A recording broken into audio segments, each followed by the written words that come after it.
mega chores from before. Right. The rolling mega chores. So the fact that you like have this project implies to me that you've gotten some other like bigger actual name YouTubers in the space to talk. Are you like focusing on dad people or? Yeah, me and Shroud. I got Asmongold lined up for tomorrow. Who knows what he's gonna say? No, I'm just talking. I'm talking to people in the community. I figured you can have a conversation with anybody. Everyone's got stories, you know.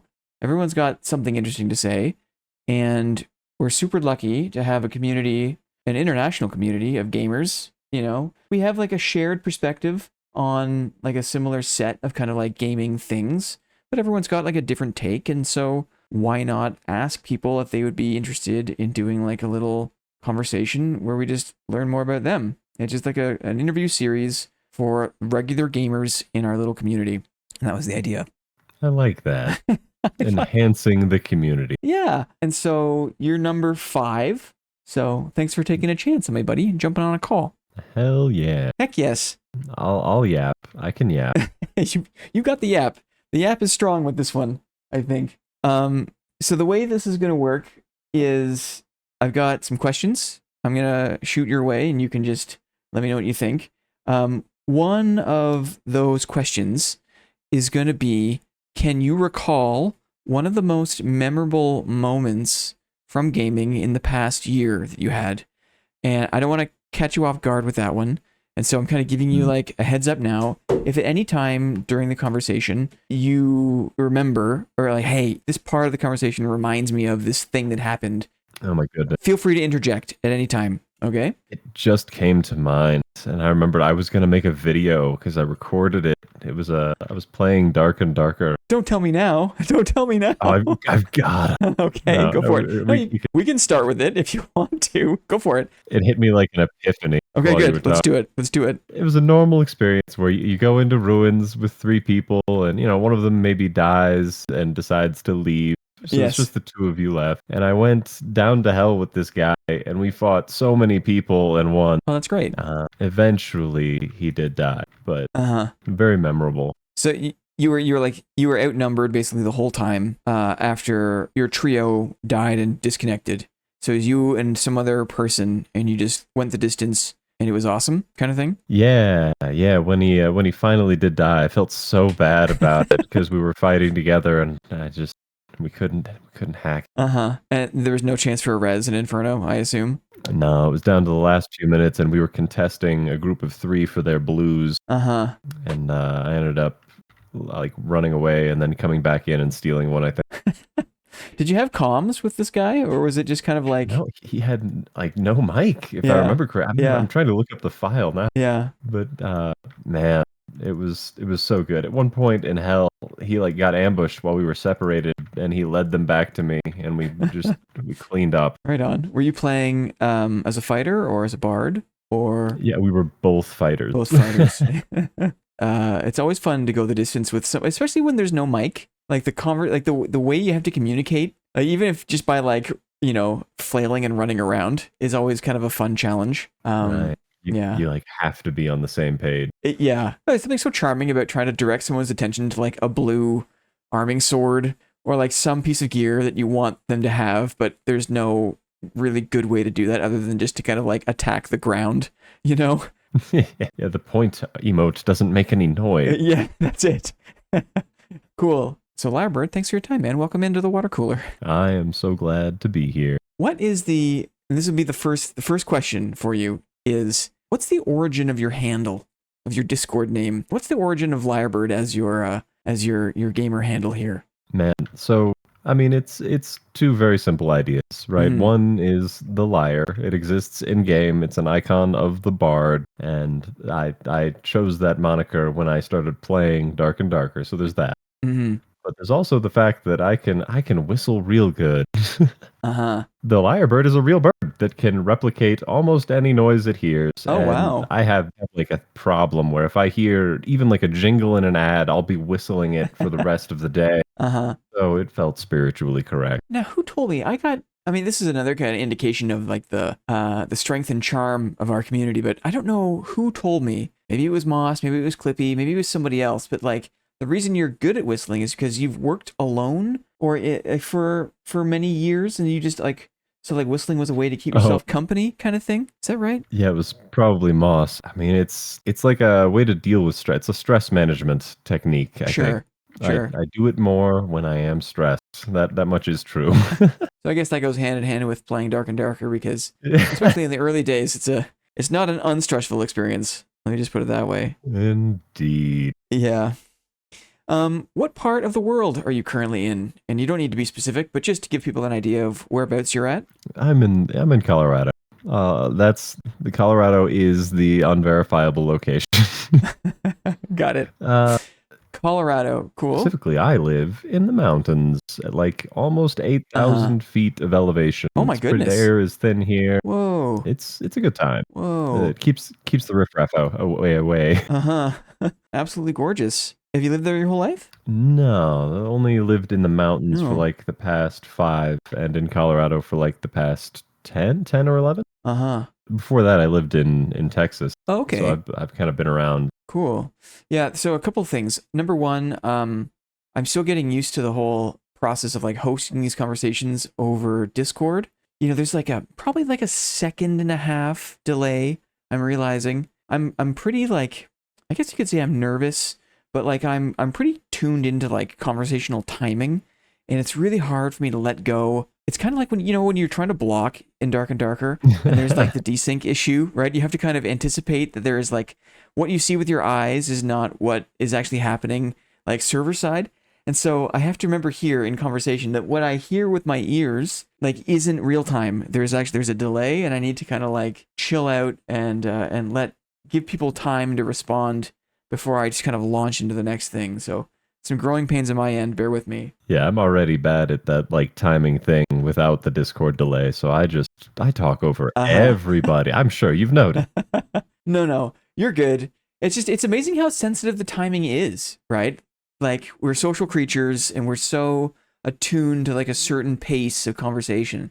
And when that's disrupted even by a second, like you can hit some traffic jams or you can, things can get all jammed up. It's funny. I also know that you're a little bit sensitive to reveal too much about where you are in the world, and so I didn't want to pry too much, but it's interesting, and I am envious of anyone who gets a chance to live with any sort of elevation, because I've lived my whole life in the kind of greater Toronto area, and it is desperately flat here, right? It's just like Lake Lowlands, you know. There's like a big hill like outside of like the place I grew up, and that's basically it. Do you hear her at all? Does she get picked up on the mic? No. No, okay, good. Well, she's very talky sometimes, so we just get her settled here so she doesn't disturb us. And when were you born, Lyrebird? In the 90s, the 2000s, in the 80s? Yeah. And if you could provide a bit more color, maybe the latter half or the earlier half of a particular generation. Yeah, I'm freshly 30. I was born in the early 90s. That was one thing I was going to say. You mentioned talking about how everybody has different life experiences, and it's like, yeah, interviewing our community is perfect for that because you've cultivated like this middle-aged gamer community. We've all got like life experiences to share. It's true. I've been surprised. There's been a couple of people I've spoken to that are in their early 20s. But I was surprised to learn that because they're so dang mature and well-spoken. It's kind of challenging my what do you call it? Expectation or like my assumption of what like someone in their early 20s like personal age bias. Yeah, it's like, whoa, it's so cool. But yeah, I think that you're right. By and large, like the majority of folks in this community are like closer to middle age than quarter life crisis, right? And it's more midlife crisis than quarter life crisis, if I could say that. But yeah, I'm surprised here. I'm surprised at the range of ages. What do you do for work these days, Lyrebird? No, man, I haven't had like a real you're employed by someone else job since the end of COVID. I worked a bunch of different jobs, and then when COVID happened, I explored employment options and monetary streams that involved me not interacting with people. And that sort of coincided with my parents moving and sort of life changing at the same time. So I just have never looked back, and I like being independent. You like being in what? Sorry, that last part cut out. Independent is the word I use. Independent. Well, I do see you online at all hours of the day and night. Sometimes depends on what your schedule is like. But I've always been curious about that. A bit of independence, bit of freedom in your lifestyle, which is nice. Yeah. Yeah, I Uh-huh. basically spend most of my time like repairing property and maintaining property Sure. for my parents because Yeah. my parents are wealthy enough that that's worth some money to do. Mm-hmm. And to be honest, like there's a lot that things are always falling into disrepair, or like it is like it's a job just maintaining, just keeping an even keel on that stuff. I am appreciative of it, of what it takes. Yeah. Mm-hmm. Yeah, this we purchased this home as is. Which Yes, I see. yep. Say no more. Cool. Back to gaming. Can you list your top one or two types of games that you love to play the most? Oh man.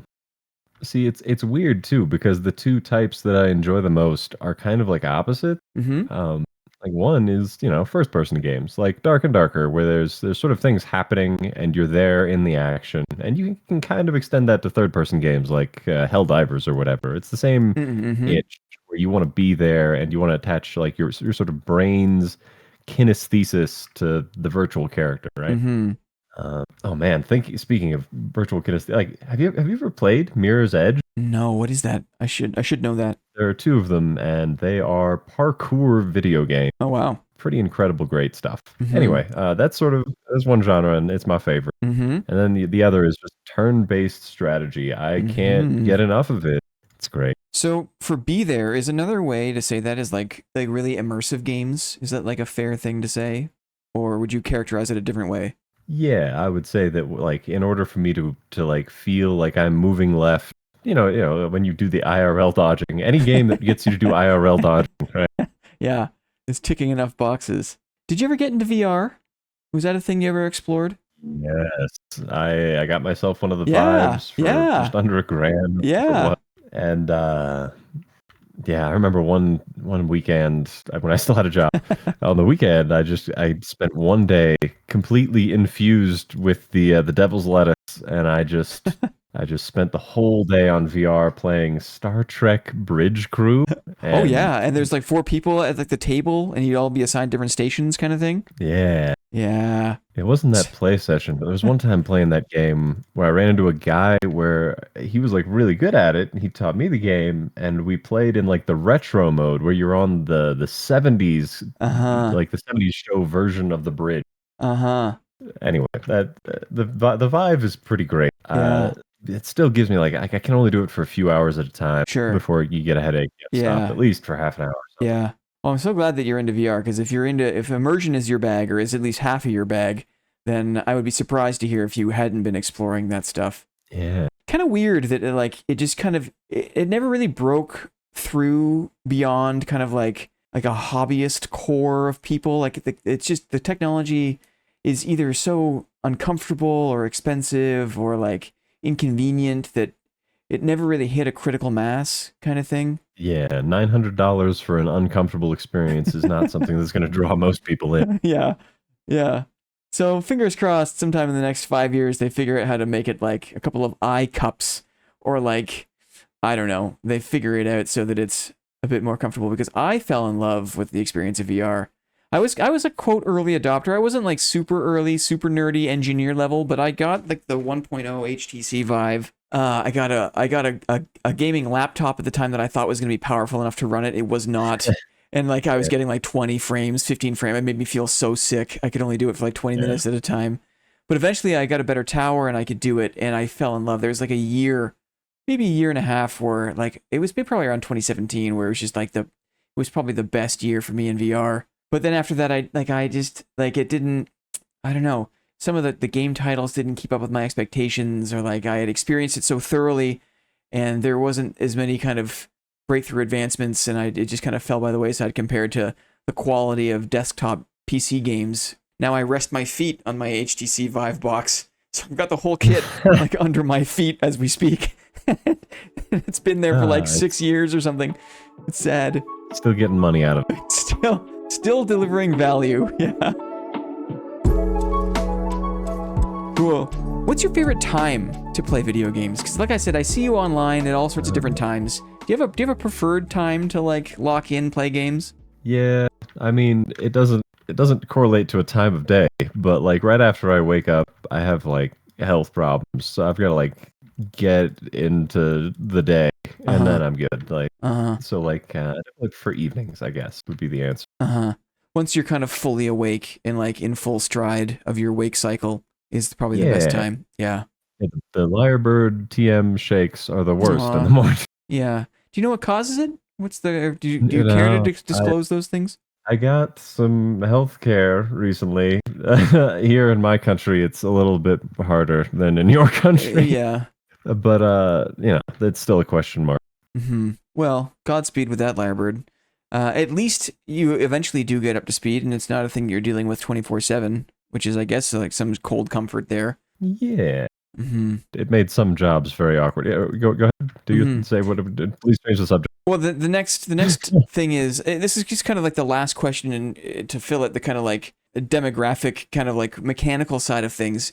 How many games did you purchase in the last 12 months? Oh man, I'll bet Steam could tell me. Ballpark, probably like 20. Mm-hmm. I don't know for sure. And I know not all game is considered equal in terms of like, like it's you're not buying not every game is a $2 game, not every game is a $90 game, but it's just to get a sense of like gamers be gaming and how many titles you purchased in the last year or so. Around 20, you suspect? That might be a little high, but probably one a month. So Uh-huh. it's probably like 12 or 15. Uh-huh.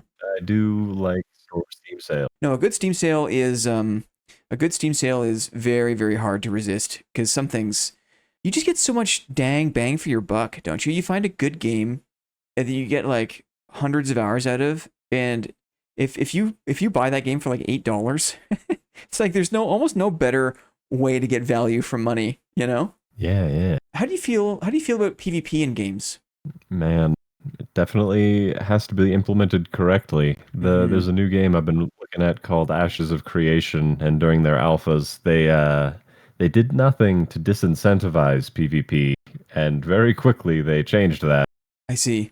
It's definitely something that can get toxic. I think the Uh-huh. biggest problem is if the person PvPing you, and this was a big issue in World of Warcraft, or like just from the olden days, if the person can pursue you after your death, Whoa, that's a what? huge issue where they can like camp you. What does that mean? Well, let's say you have a resurrection mechanic, but in World of Warcraft, for example, you have to go to a specific place to resurrect. So they kind of know where you're going to be. Oh no, Or they maybe, grief. it's like one of two places, or maybe they kill Yee. you there, so that it's just one place, even though there should be two places. Anyway, it doesn't matter.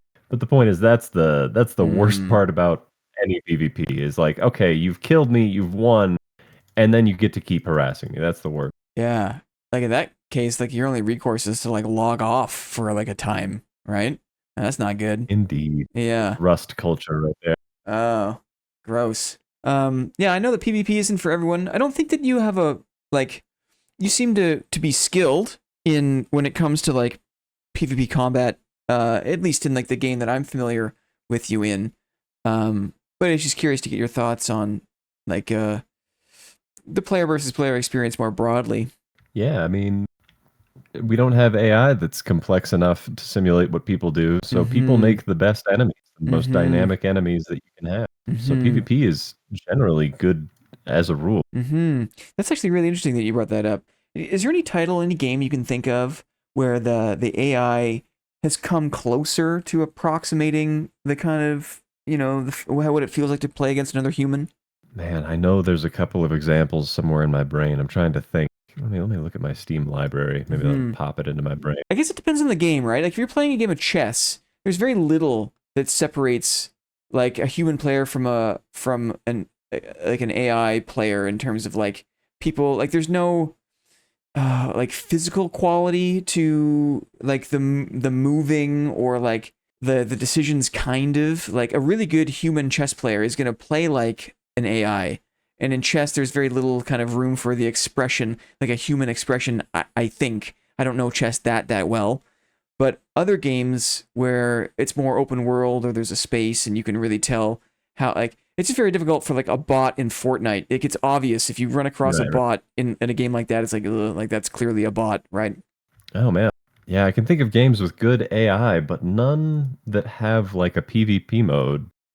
Like Helldivers is a great example where they just did really good job of giving each little enemy you have a slightly different behavioral AI that makes sense and Mm-hmm. fits into the gameplay. Mm-hmm. But like, there's no PvP there, so Mm-hmm. it's not like they're replicating human behavior or whatever. Mm-hmm. Mm-hmm. Did you have a chance to play the V Rising patch that came out recently?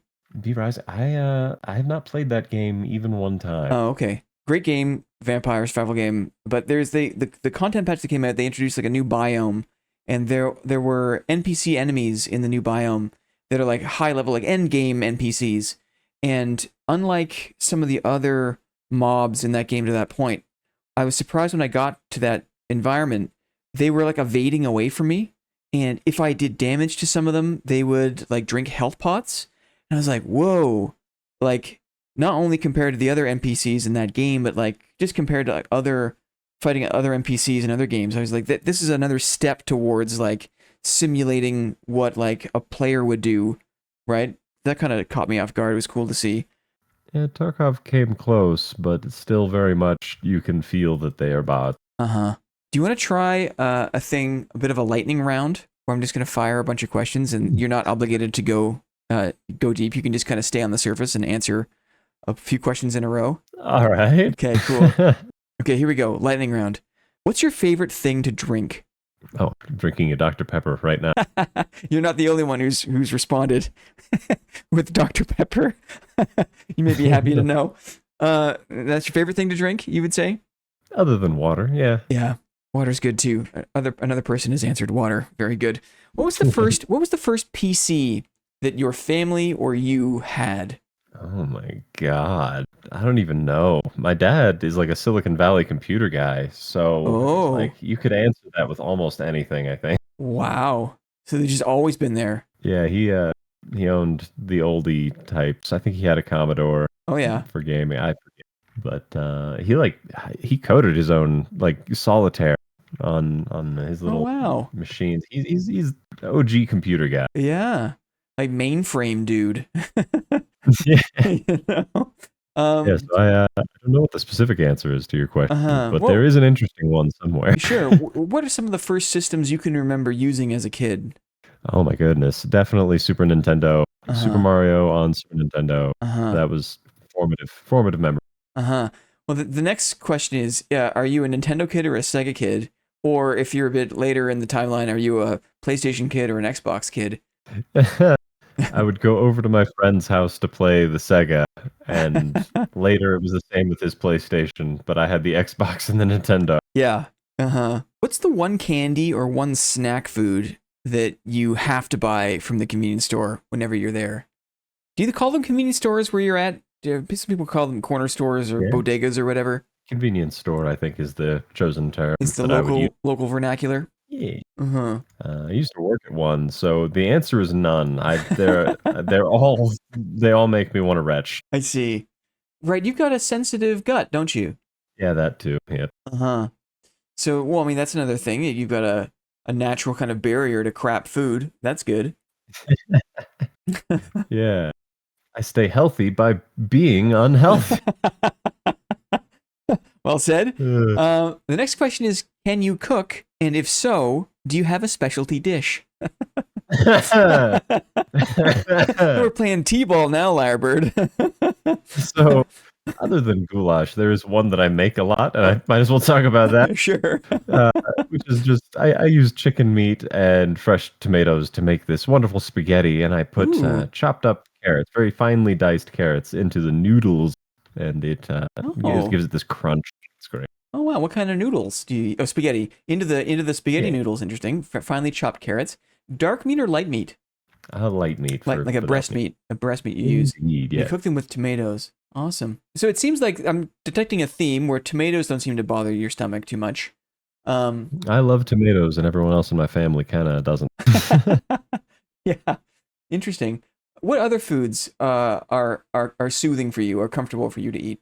Man, because I'm lactose intolerant, I will sometimes do this like there are there's like a commercial product that no matter what the brand is, you've probably seen it, where it's like this chai infused brown goo that's caffeinated, and I pour that into my oat milk, and Oh, that's like a substitute for coffee. It's very, very stimulating. sure. And for some reason, there's always ginger in it, no matter what brand you buy. That sounds good. I like a chai. Um, I think that I'm not sure if this is like the proper term for it, but I did work in a coffee shop once, and it was called a dirty chai. If you put chai in with the espresso or the coffee, you'd have a dirty chai. It was called a stink eye or a red eye if you put a shot of espresso in like a drip coffee. I love me a stink eye. I've always been a fan of like just black, like dark black coffee. That's always been. I've got it going on right now. So you're a coffee drinker? That's Oh man, confirmed here. I used to be.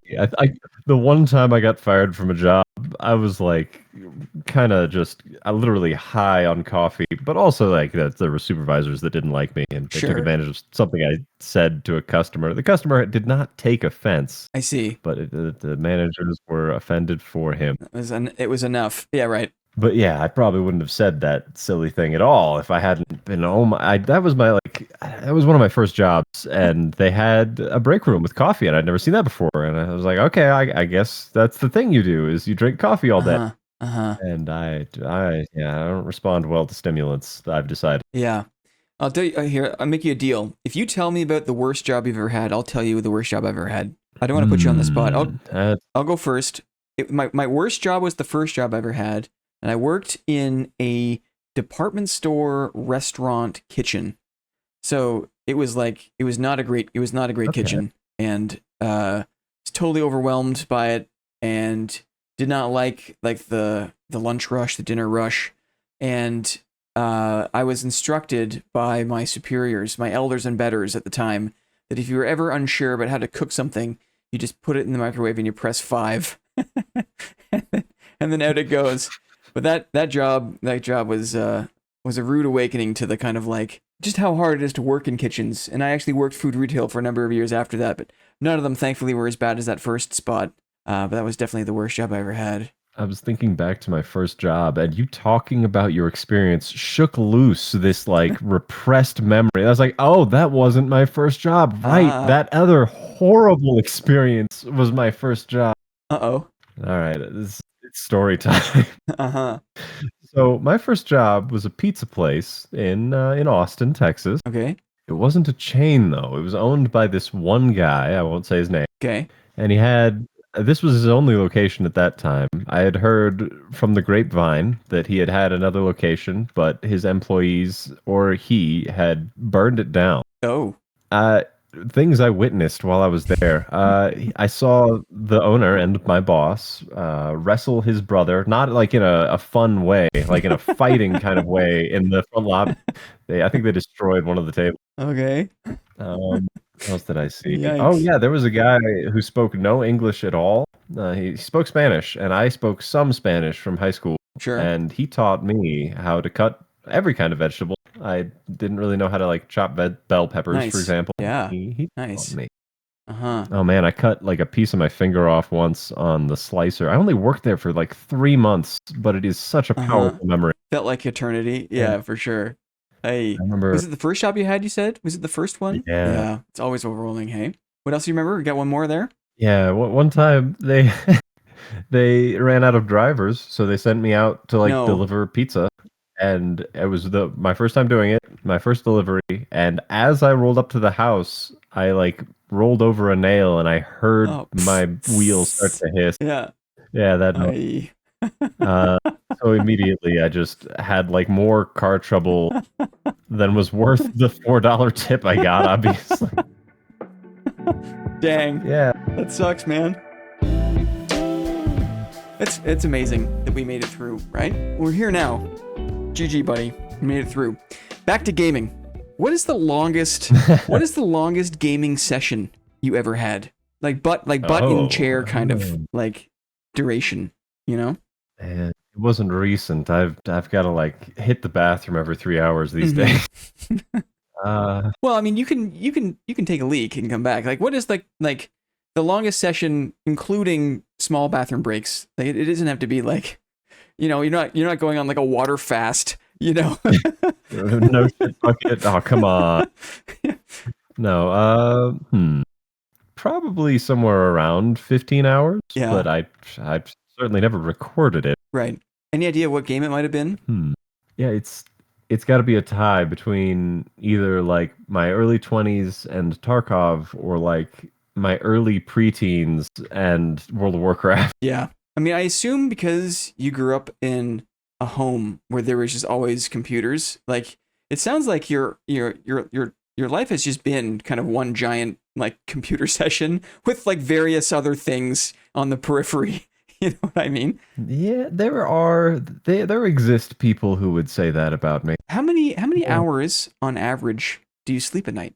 Oh, probably 8 to 10, Mm-hmm. but it's usually not all at once. Like I do the thing where I split it up into two chunks. A little Usually, biphasic sleeping. if that, sure. Mm-hmm. It's Big actually word. it's a medieval style of sleeping. Biphasic. There's two phases. People would sleep for like 4 hours. They would kind of wake up naturally. They would pray, or they would eat, or they would fornicate, or whatever, and then they would go back to sleep for another 4 hours, and then get up and face the day. I think I'm not sure if there's any credence to this. Credence? I'm not sure there's any like what's the word? Credibility to the claim, but it's kind of unnatural for people to sleep in one giant chunk. Like sleeping in multiple phases is probably a more natural way for us to sleep. I've heard said. I choose to believe it. Excellent. Okay, that's the lightning round. GG, made it through. Thank you for that. Last two questions here, and then I'll let you go because you've been so gracious and generous with your time. There are lots of games in early access right now. It seems like early access is kind of par for the course of game development these days. What are your thoughts on early access games? Oh man. So like from a consumer perspective, I see it and I feel bad things in my stomach. Yeah. But from like like thinking about it long term, I've come to the realization that there are a lot of games. I don't know, not necessarily talking about Dark and Darker, Mm-hmm. but there are a lot of games that benefit a lot, and game developers who benefit a lot from having playtesters and players to kind of make the game with. Like Mm-hmm. there are just some games that need Mm-hmm. that. That feedback cycle. Yeah, in order to like find their spirit. So are you talking on like even a higher level, like not even just kind of like balancing or making sure that like certain mechanics work as intended, but you're saying like a developer has an idea for a game and they put it out there early access, and then the player base is like, nah, the game should go more in this major direction, and the devs respond to that kind of thing.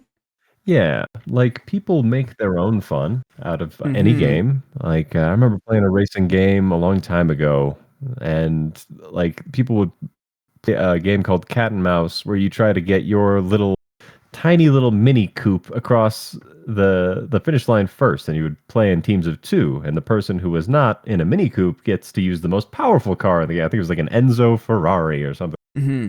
And that was fun, and it illuminated the idea that if the game developers had made that a game, though, like if they like provided that structure, it Mm-hmm. would make the game more Mm-hmm. and better. Mm-hmm. So there's like MMOs are probably the best example of this, where you need people to like play the game and show you where the fun is, kind of. Mm-hmm. So early access can be really important and really good, and like 90% of the time it's just a mark of death that you want to avoid. Yeah. So it's double-edged sword. It's interesting to think that if it goes right, early access is almost like kind of like a planned serendipity where you like there's something that some emergent property, something that just comes from the relationship of like a basic game system and then a bunch of people just tinkering, or like playing, and the thing that kind of emerges from there is like the spirit of the game, and if a good developer is flexible enough, is acute enough to recognize that in the first place, and then flexible enough and can like tamp down their ego enough to actually bend their process to like cultivate that thing that is emerging, that's where the real magic happens. Right. And then, you have the nasty side of that, which is Uh-huh. SDF, changing things back one way and then back the other. Yeah. And it really does feel like adversarial or ignorant or just perplexing. And I suppose that's one side of like the kind of the bad side. The other side is just the kind of malicious, like cash grabby, like no intention to really ever make good. Like Yeah. the SDF thing, I think that there is an intention to make a game. Like they're not trying to just like totally screw people, you know? Like the guy wants to make a game. It's just he's taking a path of like, no, I'm gonna do it this way. But there's other developers where they're much more nefarious in terms of like, there's never really, maybe there's initially a whisper of an intention to finish the game, but once the money rolls in and they've got their payday, like what's the point of actually just kind of like following through and Yeah. you know? There are two really classic examples of that. The personal one for me was DayZ. Hmm. I played the mod, and then they told me they were gonna like go and make a standalone game, and I was like, sure, I'll put money behind that. Hmm. And then they obviously just never wanted to finish it. Like I don't know if you followed the drama, but I didn't know. yeah, the the creator of the lead CEO, I think, of Bohemia Interactive just kind of pieced out almost immediately. Yuck. So and then the other one is Star Citizen. Like everyone talks about Star Citizen. I don't know. I don't know about it. Really? Well, I put some money behind it. Yeah, basically some guys said we're gonna make a game and we're gonna aim to make the software complex in a certain way, Uh-huh. and it's going to be expensive. And then we all paid them, and then they just kept asking for a lot of money, and their marketing schemes were extremely predatory. But that's its own conversation. Right. Are there any early access games that you're following right now with a bit of optimism? Oh man, there's one. Nebulous Fleet Command Oh, is probably like I don't usually like real time strategy. I told you I prefer the turn based thing. turn-based. Mm-hmm. But man, Nebulous Fleet Command is the best real time strategy game I've ever played, and Wow. it's constantly being worked on, and it's constantly getting updates, and it's going to be finished soon. And I'm excited. So, what is it about this game in particular that you find interesting? If it's going to shake you off of your turn based preference into real time, tell me more. Well, for one, it's pretty slow. You're talking about big boats in space shooting at each other Sure. and moving very Okay. slowly. Slow enough that it's almost turn based, you know? Almost turn. That's Exactly. cool. So that's part of it. The other part is I was reading these books that were they were written by this guy in the 90s, like around the time I was born. And he has like a master's in history, and he seems to really be obsessed with military history, especially naval military history, and then not just specifically one nation, but just like in general. Mm-hmm. And I read his sci-fi books right around the time that I discovered this game, and it just set me on it. Sure. Cool. So you're into the world, you're into the pace. That's exciting. So is it like have there been like play tests or is it about to hit early access or You can play it. Yeah, you can play it anytime. They have been able to for years. It's hmm, just finally shaping up. cool. I'll have to check it out. Appreciate that. I do really like both turn-based and real-time strategy games, but although I am a little more overwhelmed by the real-time stuff. I like the look of games too much. I always find myself like looking at like what's happening in the real-time strategy games. And I know that like those games really to be really good, you have to just totally optimize your actions per minute and you can't linger to see the effect of like all the tanks rolling in or like all the things getting spat out of the fabricator or whatever it is. You got to just keep bouncing Yeah, around, and so for that reason, I've never really been competitive at RTS games, and prefer the. same here. Okay, last question for you: is there any specific kind of game you hope comes out in the next 2 years? Yes. There is like if I were a game dev, there is a very specific kind of game that I would make. Mm-hmm. And basically I would make it virtual reality compatible. You could wear a headset if you wanted to, and that would kind of be the aim. But you would leave the door open to people who did not have a headset. Mm-hmm. And it would be something similar to Tabletop Simulator, but it would be focused on sort of like it'd be more like Tailspire, right? Where you like have you ever used Tailspire? It's No, more unfamiliar. okay. Um, yeah, basically you can create a play space for your tabletop campaign in Tailspire, Yeah. and it also has features for like having the minis and having Things that come to life, data basically. Sure. Yeah. Like Yeah, visualizations, character yeah. It seems models, kind like of thing. right. It seems like with the advent of AI, you're very close to being able to just fully generate whole worlds full with NPCs. And if you have like some structure for how that the AI should do that, you could have a game where some people can choose to wear the Vive headset, and you're basically playing D&D, Yeah. and the computer is being the DM, Yeah. ideally. Yeah. In a shared virtual space. Yeah. So, but this exists, and so, or this is kind of what you would hope to see. This is what I would hope to see. Uh I huh. think people are getting on to D&D in the space, and I think a D&D focused sort of sandbox application Mm-hmm. that's like just very well polished and Mm-hmm. VR friendly. That's what I want. Mm-hmm. The tabletop simulator and Tailspire just don't. They're not enough. We need like a AAA level of investment, Mm-hmm. and then it can. Mm-hmm. Anything too that just kind of opens the door to like human creativity, like as a game master or as players, you're able to like to shape in or deepen the world, and then you get that shored up by some kind of visualization or asset on the table, or like the sky map around the space that you're in. I can imagine a whole bunch of ways that would be really cool and really immersive, really satisfying. Indeed. Indeed. Cool, man. Well, I mean, anything that helps you be there, it seems like, to bring it back to where we started.